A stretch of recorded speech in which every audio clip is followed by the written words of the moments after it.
Next, to human geometry, bicycle ballets, performance art and music. The Brighton Festival has always had an eccentric and eclectic mix of events, and this, its 44th year, is no exception. Brian Eno is the guest curator, the first time the musician's overseen a British festival. Elizabeth Alker took a trip to the seaside to find out what's in store.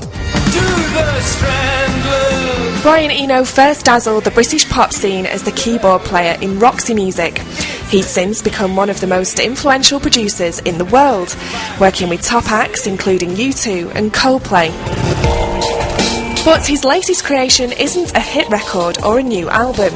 Instead, it's a live programme of events. The Brighton Festival has been a chance for Eno to work out his ideas on a much larger canvas. He was too busy putting the finishing touches to new performances to do interviews this week.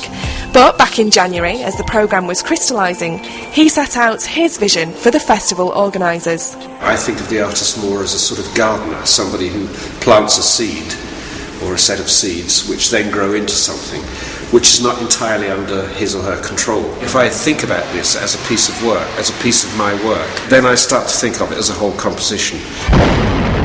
In keeping with Eno's passion for experimental and improvised creations, the programme includes multimedia installations, a 7-hour jam and live discussion. An evening of a cappella will also give a nod to Eno's love of the human voice and singing comedians.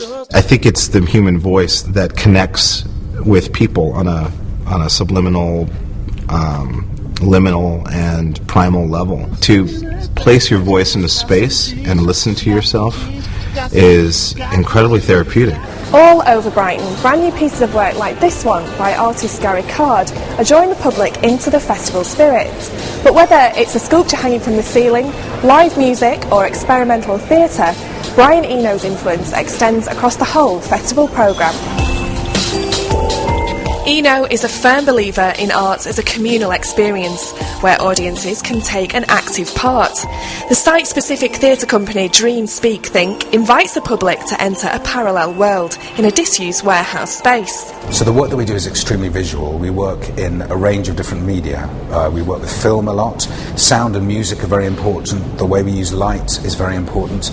Live performance is the key thing that glues all of these different elements together.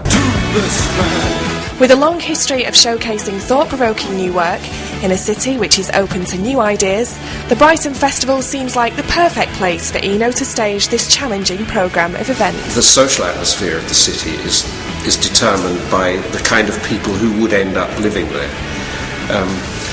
And I find that in this city I thoroughly enjoy being here. Elizabeth Alker there at the Brighton Festival for us.